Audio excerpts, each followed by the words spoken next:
हमारी संस्कृति, हमारे संस्कार सदा रहे हमारे साथ।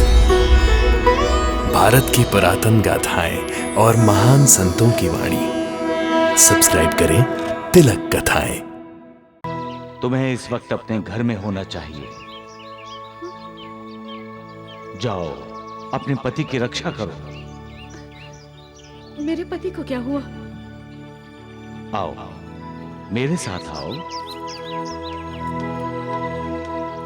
इसका मतलब सोने की चेन चोरी हो गई? रामलाल जी, अब ये चेन गले में पहन लीजिएगा। प्रजय जी, वही चेन मैं भाई साहब को भेंट करना चाहता हूँ।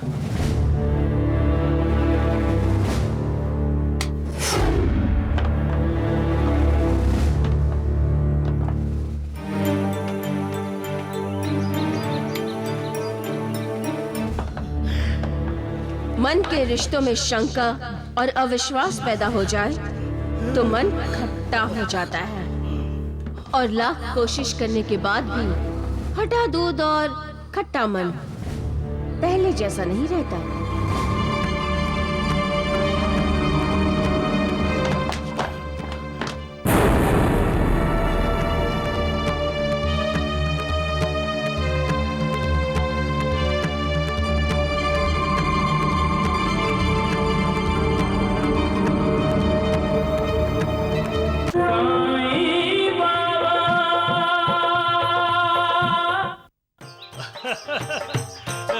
जन्मदिन मुबारक हो। आजा, गले लग जा। रामलाल जी, आप तो अभी से जन्मदिन की मुबारकबाद देने लगे। पहले जन्मदिन मनाते हैं, उसके बाद मुबारकबाद देते हैं। अरे तो इसमें कौन सी बड़ी बात है? एक बार और मुबारकबाद दे देंगे और फिर से गले लगा लेंगे। अच्छा। और दिल खुश कर देता।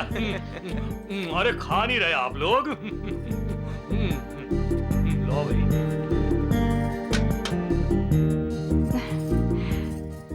जन्मदिन मुबारक हो जी। निर्मला, तुम ही पहना दो ना अंगूठी। अरे बेटी, जब श्याम सुंदर कह रहा है तो पहना देना।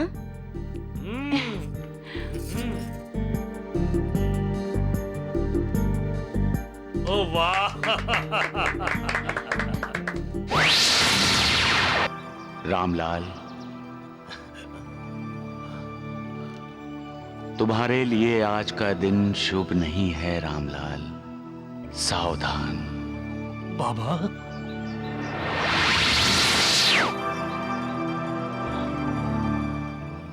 बाबा,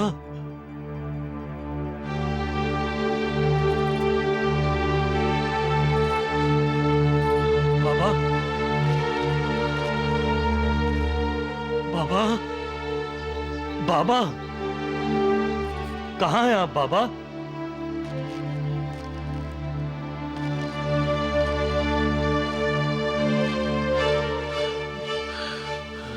ये क्या कर रहे हैं आप? वो अभी भी बाबा आए थे। और बाबा? कौन से बाबा? भाई रामलाल जी, आप ठीक तो हैं? बाबा ने मुझे सावधान क्यों कहा? आज का दिन मेरे लिए शुभ नहीं है। इसका मतलब है कि आज कुछ अशुभ होने वाला है। कहाँ खो गए आप?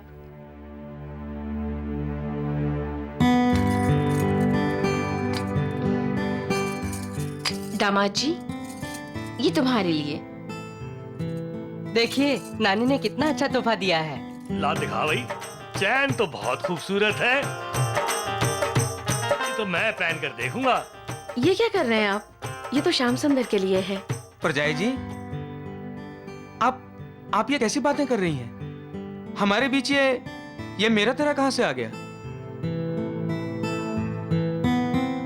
मेरा जो कुछ भी है वो सब भाई साहब का ही तो है। देखा, मैंने तो देखने के लिए लिया था ये। और जो रामलाल का है वो पूरे का पूरा श्याम सुंदर का, यानी मेरी बेटी निर्मला का है। वाह भाई श्याम सुंदर, तेरे जन्मदिन पर खाना बहुत बढ़िया बना है। बढ़िया ही होगा भाई साहब, क्योंकि मैंने तो बनाया नहीं है, निर्मला ने बनाया है। दामाद जी, निर्मला की दी हुई अंगूठी तो आपने पहन ली, लेकिन मेरी भेंट सोने की चेन लावारिसों की तरह वहीं रख दी। सासू माँ, इसमें इतना नाराज होने वाली कोई बात नहीं है, अभी पहन लेता हूँ।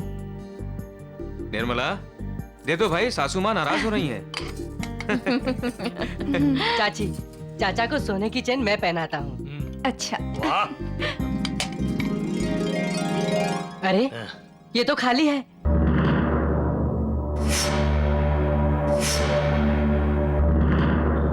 इसमें सोने की चेन नहीं है। क्या चेन नहीं है? हाय राम, इसका मतलब सोने की चेन चोरी हो गई। गलत इल्जाम, चाहे वो छोटा हो या बड़ा, किसी नेक और भले इंसान पर लग जाए तो उसके लिए मौत के बराबर है। मैं तुम लोगों को राजा विक्रमादित्य की कहानी सुनाता हूं। राजा विक्रमादित्य एक नेक और भले इंसान थे लक्ष्मी। एक दिन राजा विक्रमादित्य किसी दूसरे राज्य में गया। वहां की राजकन्या उस पर मोहित हो गई। रात को उस राजकुमारी ने अपने मोतियों का हार राजा विक्रमादित्य के कमरे में एक कील पर टांग दिया। रात में अचानक अनहोनी हो गई। अनहोनी? अनहोनी क्या बाबा?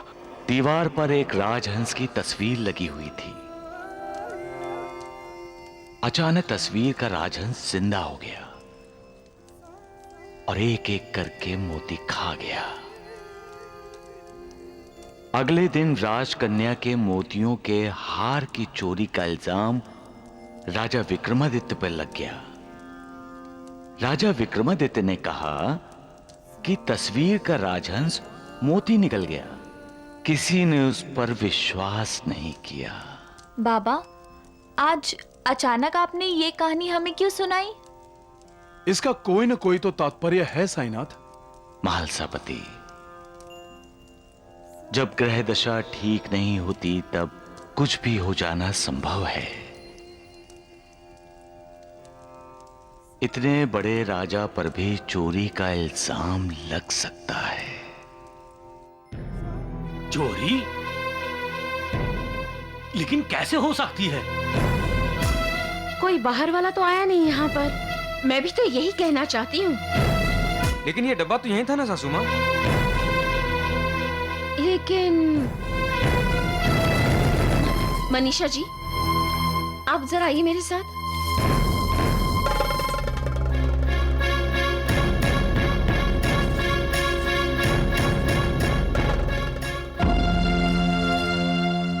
बुरा मत मानना मनीषा जी, लेकिन आजकल रामलाल जी की मनोदशा कुछ ठीक नहीं लग रही। अकेले में बात करते हैं, फिर बाबा बाबा पुकारते रहते हैं। उन्हें कोई बाबा दिखाई देता है जो किसी दूसरे को दिखाई नहीं देता। आप कहना क्या चाहते हैं? सोने की चैन का बाबा से क्या संबंध है? नाराज मत होना, ऐसा होता है। क्या होता है? देखिए, आपने भी देखा है रामलाल जी को कैसे वो चेन पहनकर देखना चाहते थे, क्योंकि वो चेन उनको बहुत पसंद थी। अब मैं कह रही हूँ कि कहीं रामलाल जी ने वो सोने की देविका भाभी, माफ करना, मुझे ऐसा लगा इसलिए मैंने आपको अकेले में कहा, सबके सामने नहीं बोली। वैसे मैंने सुना है कि रामलाल जी की चोरी करने की आदत बचपन से ही है, क्योंकि वो जब बॉम्बे आए थे तो अपने ही घर के पैसे चुरा कर भागे थे। है ना मनीषा जी? अब बुरी आदत इतनी आसानी से पीछा नहीं छोड़ती है ना। आप तो उनकी पत्नी हैं, आपको तो उनके बारे में सब कुछ पता होगा। तो फिर आप ही किसी भी बहाने उनकी तलाशी ले लीजिए। हम पूछने जाएंगे तो उन्हें बुरा लगेगा। समझ गई ना मनीषा जी?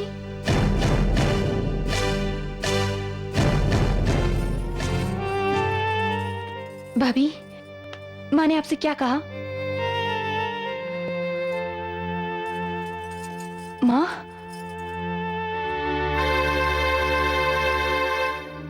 जरूर सोने की चेन के बारे में पूछा होगा। कहीं उन्हें तुम पर शक तो नहीं है?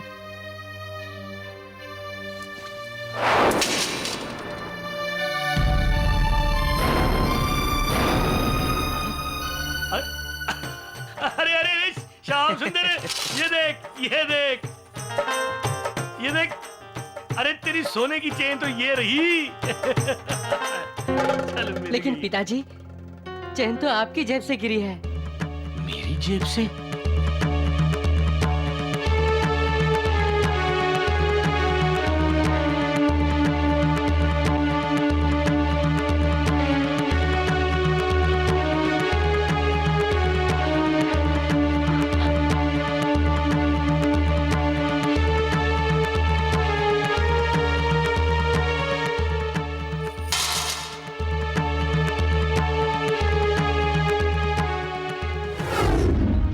रामलाल, तुम्हारे लिए आज का दिन शुभ नहीं है रामलाल, सावधान। बाबा,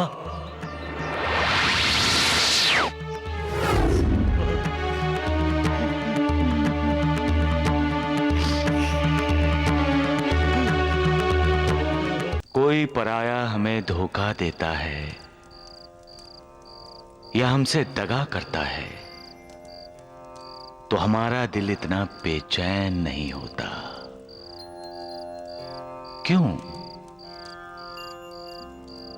क्योंकि वो हमारा अपना नहीं है। हमने उस पर विश्वास नहीं किया था। लेकिन जब कोई अपना हमें धोखा देता है तो हमारा दिल टूट जाता है। इसे हम क्या कहते हैं? विश्वासघात। विश्वासघात कौन करता है? हमारा मित्र पति पत्नी का मित्र है और पत्नी पति की, पिता पुत्र का मित्र और पुत्र पिता का। इन रिश्ते नातों में, संबंधों में मित्रता की सुगंध है। मित्र का मतलब है विश्वास, और जब वही मित्र विश्वासघात करता है तो सुगंध दुर्गंध में बदल जाती है। इसलिए हमेशा मालिक पर विश्वास करो। मालिक कभी अपने भक्तों से विश्वासघात नहीं करता।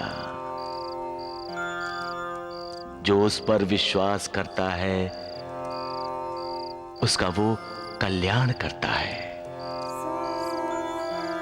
श्रद्धा और सबरी, यही एक कल्याणकारी मंत्र है। सबका मालिक एक। निर्मला, जो काम तुम नहीं कर सकी वो मैंने यूं कर दिया।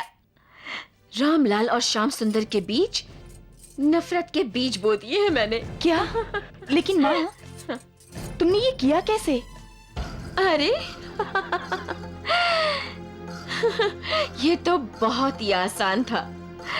सब के सब खाना खा रहे थे और मैंने चुपके से सोने की चेन रामलाल की जेब में सरका दी। अब सालों से बने और जुड़े रिश्ते टूटेंगे और बिखरेंगे भी, क्योंकि श्याम सुंदर जी का जो रामलाल जी पर विश्वास है वो टूट जाएगा। हाँ, काज, इज्जत और विश्वास, एक बार टूट जाए ना तो दोबारा जुड़ने में बहुत मुश्किल होते। अरे अरे देवा,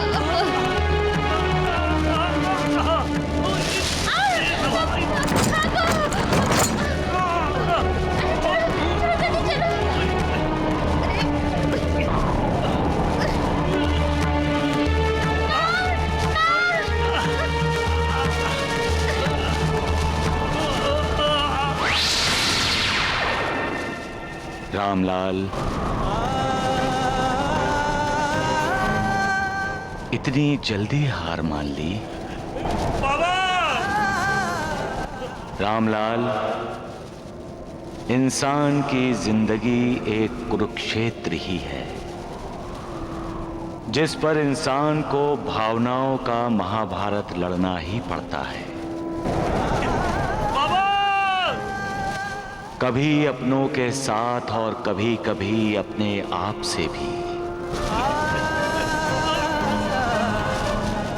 सच्चाई के रास्ते पर चलते हुए और सच का साथ देते हुए जो ये महाभारत जीतता है, ईश्वर हमेशा उसका साथ देता है।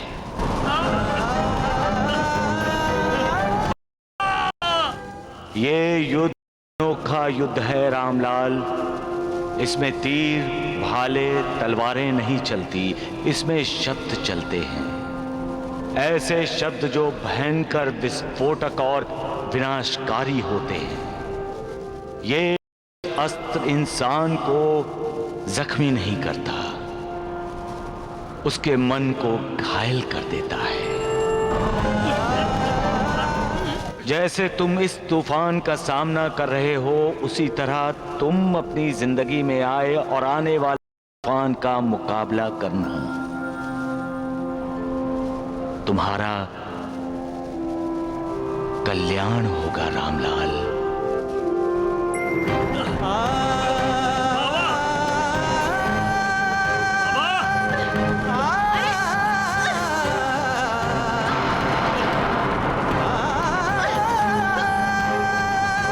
मनीषा, फटा दूध और फटा मन कभी वापस नहीं मिलता। फटा दूध कभी वापस नहीं होता और फटा मन कभी वापस नहीं मिलता।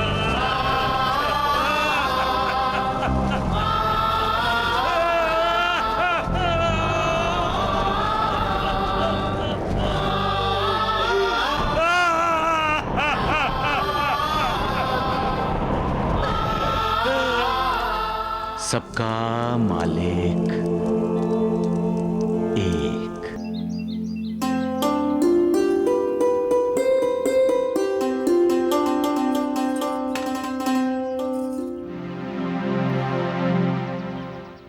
किस सोच में डूबे हैं आप?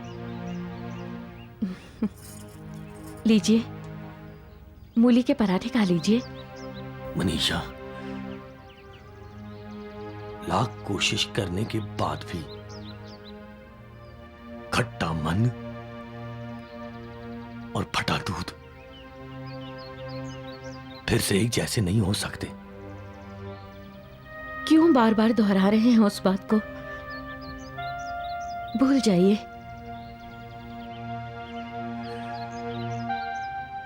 भूल जाऊं?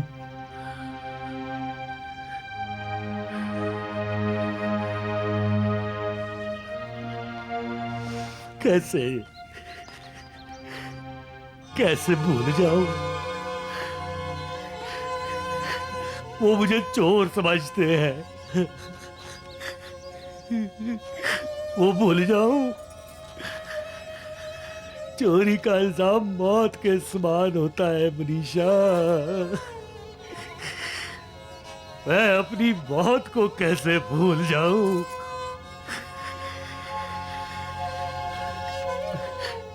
मैं अपने राजेंद्र की सौगंध खाकर कहता हूं, मुझे पता नहीं वो चेन मेरे जेब में कहां से आई। मैंने चोरी नहीं की मनीषा, मैंने चोरी नहीं की। मैं जानती हूँ मैं जानती हूँ आप ऐसा नहीं करेंगे। और आप ऐसा क्यों करेंगे? किस बात की कमी है आपको? लोग चाहे जो भी कहें, मुझे आप पर पूरा विश्वास है।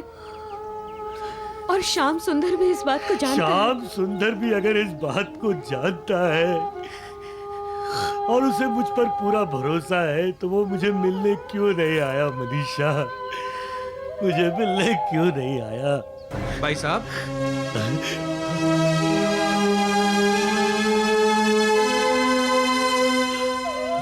ओए, क्या बात है श्याम सुंदर?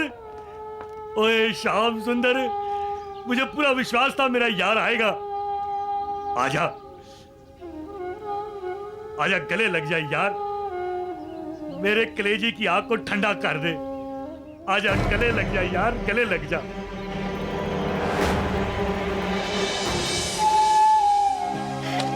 मुझे भरोसा था, मुझे विश्वास था तू आएगा। मुझे पूरा भरोसा था अपने यार पर। भाई साहब, मैं ये सोने की चेन आपको भेंट करने आया हूं। ये तुम क्या कर रहे हो श्याम सुंदर? ये चेन तुम्हारी सासू माँ ने तुम्हें दी है। प्रजय जी, वही चेन मैं भाई साहब को भेंट करना चाहता हूं। रामलाल जी, ले लीजिए। जब आपको ये सोने की चेन इतनी पसंद है तो ले लीजिए ना। मैं दामाद जी के लिए एक दूसरी चेन बनवा दूंगी। भाई साहब, घर में ससुर जी अकेले हैं, वो हमारा इंतजार कर रहे होंगे। अब मैं चलता हूं। इसे रख लीजिए।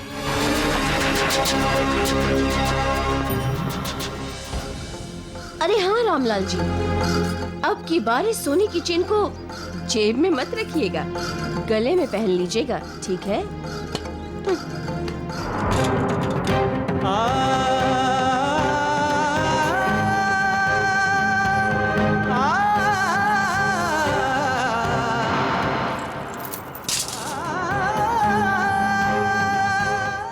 देखा मनीषा,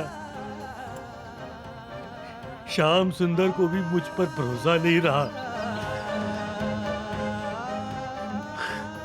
मुझे पता चल गया है कि श्याम सुंदर भी मुझे चोर समझता है। मनीषा, श्याम सुंदर को भी मुझ पर विश्वास नहीं रहा।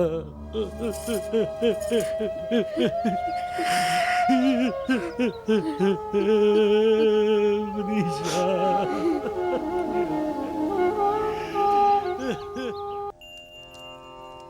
इंसान का मन बहुत ही विचित्र है, बहुत ही चंचल है। जो इस मन को काबू में रखना जानता है वो ही जिंदगी में सुख से रह पाता है मालसापति। और जो मन को काबू में नहीं रखता वो दुखी होता है, क्योंकि मन ही उसे प्यार करना सिखाता है और नफरत करना भी मन ही सिखाता है। मन ही पराये को अपना और अपने को पराया मानता है। किसी की इज्जत करना भी मन ही सिखाता है और किसी की बेइज्जती करना भी मन ही सिखाता है। मन के रिश्तों में शंका और अविश्वास पैदा हो जाए तो मन खट्टा हो जाता है, और लाख कोशिश करने के बाद भी फटा दूध और खट्टा मन पहले जैसा नहीं रहता। और लाख कोशिश करने के बाद भी फटा दूध और खट्टा मन पहले जैसा नहीं रहता। तरकारी पर ध्यान दे रही हो, अपने पति पर नहीं।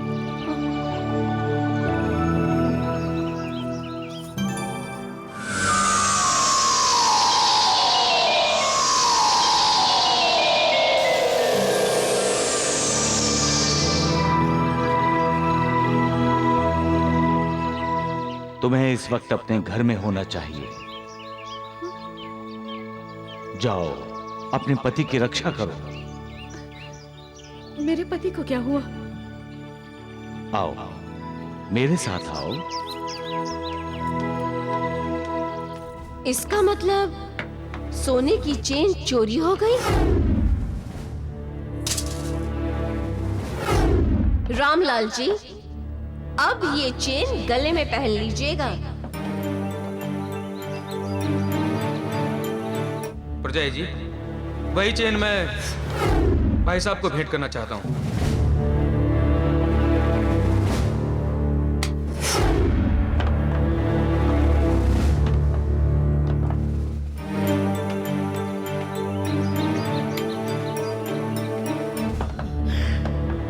मन के रिश्तों में शंका और अविश्वास पैदा हो जाए तो मन खट्टा हो जाता है, और लाख कोशिश करने के बाद भी हटा दूध और खट्टा मन पहले जैसा नहीं रहता।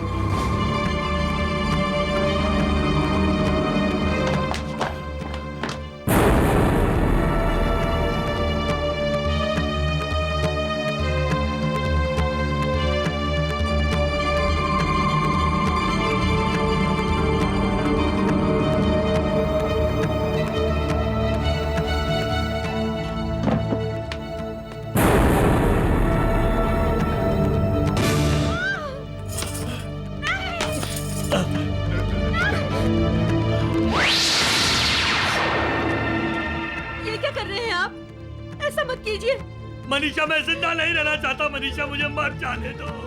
आपको मेरी कसम, ऐसा मत कीजिए, ऐसा मत कीजिए। नहीं, अगर आपको मरना है तो हम दोनों साथ में मरेंगे।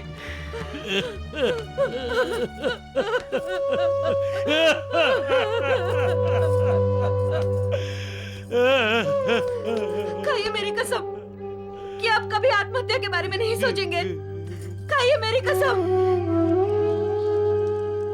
मनीषा, जब श्याम सुंदर भी मुझे चोर समझता है तो मैं क्यों जिंदा रहूं? बेइज्जती की जिंदगी जीने से तो अच्छा है मर जाऊं मैं।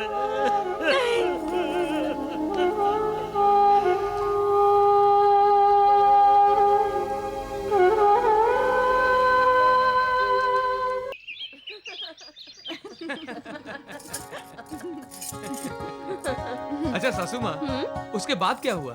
उसके बाद तुम। प्रजय जी, आप? श्याम सुंदर, मैंने तुम्हारी सोने की चेन वापस कर दी है। ये क्या कर रही हैं आप मनीषा जी? ये चेन तो दामाद जी ने रामलाल जी को भेंट दी थी।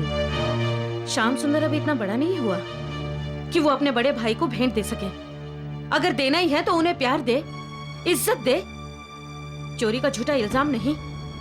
इल्जाम कोई झूठा नहीं था मनीषा जी। ये सोने की चेन रामलाल जी की जेब से ही निकली थी,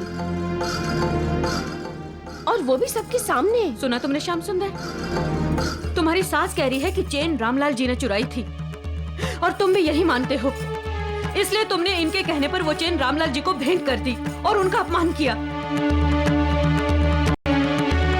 और जानते हो रामलाल जी क्या सोचकर बैठे थे? उन्हें विश्वास था कि उनका भाई उन्हें कभी चोर नहीं समझ सकता, भले ही सारी दुनिया उन्हें चोर समझ ले। लेकिन तुमने तो उनके विश्वास की हत्या कर दी। जानते हो, तुम्हारे बर्ताव से उन्हें इतना दुख पहुंचा कि वो जान देने पर उतारू हो गए। जान देने पर? हाँ, जान देने पर। क्योंकि वो सिर्फ देना जानते हैं, लेना नहीं। तुम भूल गए? आज तुम जो कुछ भी हो वो रामलाल जी की बदौलत हो, पर उनके प्यार, उनके मेहरबानियों के बदले में तुमने उन्हें क्या दिया? चोरी का झूठा इल्जाम। तुम किसी को सुख नहीं दे सकते तो दुख तो मत दो। प्यार नहीं दे सकते तो नफरत तो मत दो। अगर तुम उन्हें इज्जत नहीं दे सकते तो कम से कम चोरी का झूठा इल्जाम तो मत दो। रामलाल जी जैसे नेक और सच्चे इंसान को दुख पहुंचाकर तुमने बहुत बड़ा पाप किया है। भगवान तुम्हें इसके लिए कभी माफ नहीं कर सकता, कभी नहीं।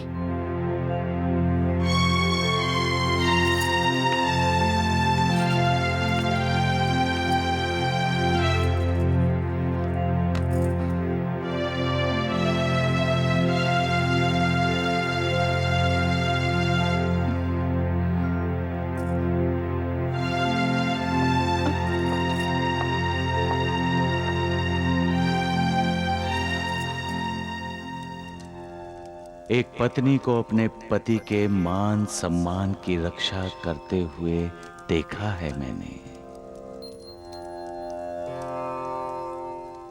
तो हम फिर से जान जाते हैं कि पति पत्नी की आत्मा होता है। महालसा पति, पति और पत्नी का रिश्ता ईश्वर और भक्त की तरह होता है। जिस प्रकार ईश्वर और भक्त में द्वैत यानी दूजा भाव नहीं होता, उसी प्रकार पति और पत्नी के बीच द्वैत नहीं होता। पूरा समर्पण होता है, पूर्ण समर्पण। और जहां पूर्ण समर्पण होता है वहां ईश्वर का निवास होता है।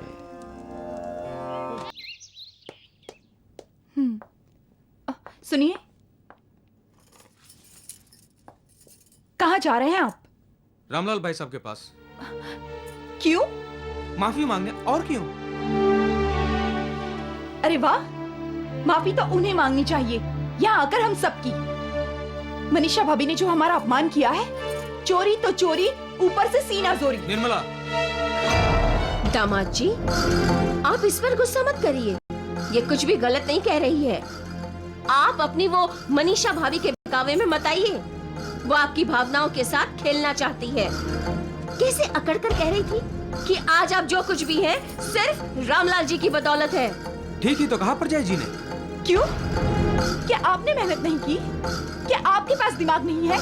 क्या राजेंद्र साइकिल्स की जिम्मेदारी आपने नहीं निभाई? लेकिन निर्मला, वो राजेंद्र साइकिल्स की जो भी बरकत हुई है ना, वो सिर्फ आप ही की वजह से हुई है। आप दिन रात काम करते हैं, तभी जाके रामलाल जी आराम करते हैं। और फिर भी मनीषा जी कहती हैं कि रामलाल जी आपको आबाद देखना चाहते हैं। लेकिन मैं तो कहूँगी रामलाल जी आपको बर्बाद करना चाहते हैं। हाँ, और अगर आपको अपनी बर्बादी से बचना है ना, तो जाइए, जाकर उनसे राजेंद्र साइकिल्स का हिस्सा मांगिए।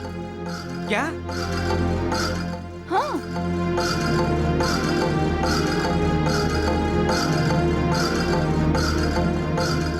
ये कैसा उल्टा पाठ तुम दोनों मिलकर श्याम सुंदर जी को पढ़ा रही हो? आप फिर बोले? आपको किसी ने कुछ पूछा है? नहीं ना? तो चुप रहिए। मैं आपकी बेटी की माँ हूँ। मैं उसका भला ही सोचूंगी और भला ही करूंगी, समझ गए?